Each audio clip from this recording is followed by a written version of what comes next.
What's good, YouTube? Your boy 21 here, bringing you guys another episode of Recap. On today's episode, I'm going to be talking about the ARG that happened in this weekend, where one of my favorite players, Jeff Jones, took first place.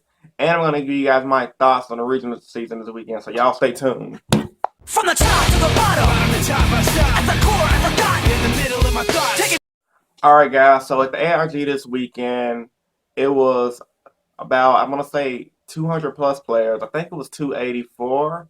I should have probably did the map part this video, but whatever. And the layout of the playing field, from what I've seen, was mainly Burning Abyss and Shadows.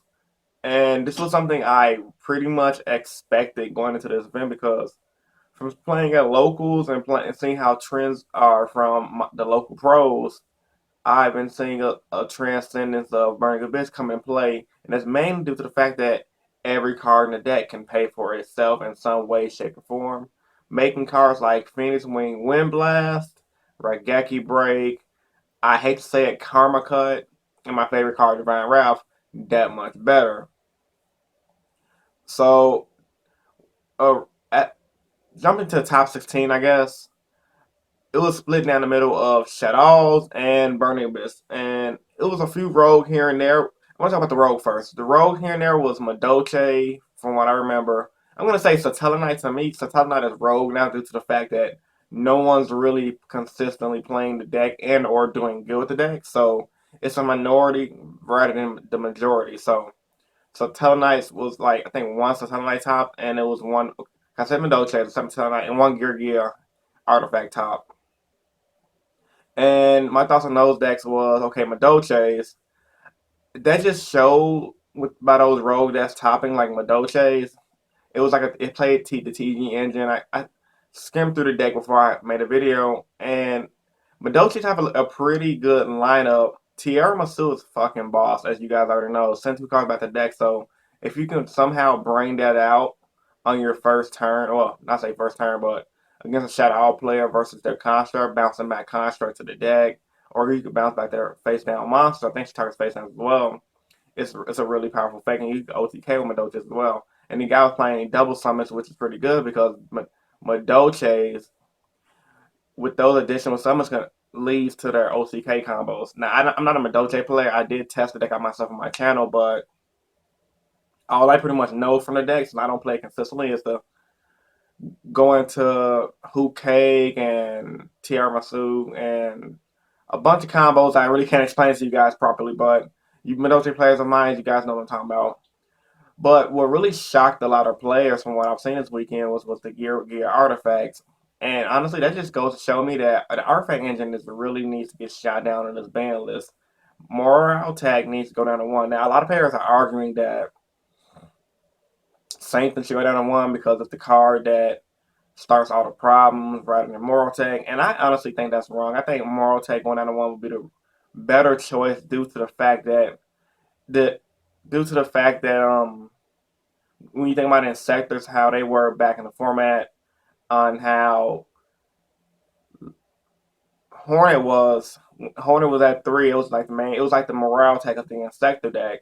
So when Hornet went down to 1 and Dragonfly went down to 1, Insector players how to find new ways to innovate the deck. Now, Artifact is a different deck than Insector, so it's an entire deck that's based around level 5s, and you got to get them destroyed to bring them out. So if they limit Moral Tag to 1, you can still be able to abuse Moral Tag via Call of Hunted and etc. Versus then just limiting the Sanctum. You got 3 Moral Tags, but you can't really do crap with them. But anyway, that's another topic for another video. And honestly, I feel like the Gear engine and the Gear deck pretty much didn't do anything. Once for the artifact engine, the Gear player probably wouldn't even get that far. And going into the Satellarknights, it's one of those decks, honestly, I feel like it's like gadgets. It takes a lot of skill to play. You really can't mess up, especially going against a lot of those bigger decks like Shadows and Burning Abyss now. So it's one of those decks, like, if you play it and capitalize on your opponent's misplays a lot, you will pretty much do really, really good. Now the big 2, Shadows and Burning Abyss. I looked at the top 16, and it seemed like every player was split down the middle between Shadows and Burning Abyss. I know one of the local pros, Robert Scarpelli, who made top 16, he played Burning Abyss, and then I saw Patrick Hoban. He was playing his Lightsworn Shadows. And what wound up happening was throughout the tournament, top four came, and it was, I believe it was one shot out in top four and three Burning Abyss. That just goes to show me based on these ARG events, because I know even though some people dis, discount the ARG events as real events because they're of the size, you got to think about it. When people go to these ARG events, it's like a concentrated area of good players because really only really consistently good players go to these events. Like you go in a room, it's like playing against. It's like playing for me, from my experience going to ARGs, it's like playing in the top eight of a regionals every round. Like every player in there is legitimately a good solid player. People like going to the Konami events, in my opinion, because you get the pack. It's more kid friendly, which is okay and that's understandable. But yeah, once again, that's another topic for another video because I don't want to go on a long rant and tangent and get off topic. So the top four was basically just three shot Burning Abyss and one shot alls. And I don't forgot the player names. Only person I was really mainly following was Jeff Jones because he's one of my favorite players based on his innovation. I feel like we have similar thoughts, and I feel like we have similar ways we go about deck building. I think we go for decks based on what we like versus what the crowd follows. So he winded up making Jeff Jones winded up making it to top two, Burning Abyss, and winded up being his opponent. And the reason why he did it was the main deck Mind Crush. Now, that was honestly really intelligent on his behalf because when you think about it, in Burning Abyss matchup, even if you call wrong with the Mind Crush, you can still plus off your Burning Abyss monsters. Like I think I was reading his feature match because Jeff Jones did wind up playing the local pro Aurora Scarpelli, and he just flipped Mind Crush, blindly calling Skaram or one of those Burning Abyss guys, and no, it was Tour Guide. He flipped Mind Crush on Robert's turn, blindly called Tour Guide, and honestly, he got lucky enough to get it right. Now, if Robert would have drew the Tour Guide and Jeff would have got it wrong, Jeff could have probably just pitched the Burning Abyss monster from his hand at random because he probably had all Burning Abyss monsters in his hand anyway, and plus anyway. So I feel like that was really innovative and smart on Jeff's behalf. And now me as a gadget player is fucked because every, especially because I'm going to locals today, so it's like every Burning Abyss player I'm going to be playing is probably going to be main decking three Minecraft. So thank you, Jeff Jones. Fuck you, even though I like the other player. Now, outside of the ARG events, I feel like, well, outside of this event this weekend, I feel like that's going to take a big toll on how next format is going to be because the Burning Abyss deck, since you can main deck the Mind Crush with no problems, and you already main decking three Phoenix Wing Wind Blast, and people are already using Karma Cut, going into the next format against decks like Quillafalls and Shadows when they get their powered up version of the deck. The main deck Mind Crush is really going to help the Burning Abyss a lot because if you're going to get to Quillafalls and you think they got the killer and they set up their Pendulum Jones, you can Mind Crush the killer out of their hand before they even bring it to the field, which is going to be a really, really strong play for you. And if you're a person who plays different decks and test it out, you're going to pretty much know 9 times out of 10 when you're running the Mind Crush what to hit in the hand and what to call. So I think honestly Burning Abyss going to the next format is going to maybe even outshadow the Quillafalls deck. My only time will tell.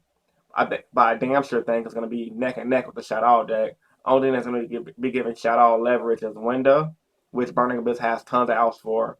And I want to say, what was the other card? Oh, yeah. Super Poly. There we go. Now let me get on the regional season for a minute because I'm pretty sure this video is long and I don't want it to be super long because I'm on a tight schedule today. Gotta go to the gym. Gotta go pick up a few things, run some errands. So the regional season, from what the regions I've seen, Vexicus post them in your fucking subscription box consistently. I remember seeing Madolche's top, which is good, proving that Madolche's is still a good rogue deck for you budget players out there who want to play a good cheap deck. I've seen, well, you guys all seen it too. I can't really think of none right now. Wow. But the main important thing from this regional season this weekend, a lot of Burning Abyss top, which more than I've seen more than Shadow. Well, Shadow's top two, but I've seen a few Burning Abyss wins and a few Shadow wins. But since a lot of the top 16 in ARG and a lot of the top 16 was Shadows, I guess my main point of this video is trying to say is I think honestly those decks are neck and neck and even and skill. And the only thing that's giving shout outs the advantage right now, or the leeway, is the super poly and the window. So, hope you guys enjoyed this video. If you did, give it a big thumbs up. Comment down in the comment section below if you guys liked what I said in this recap. And also comment down in the comment section below, what do you guys think about Burning Abyss and shout outs being even matches for the playing field? This is Joker21 with recap, and I'm out. Deuces. Rate, comment, subscribe.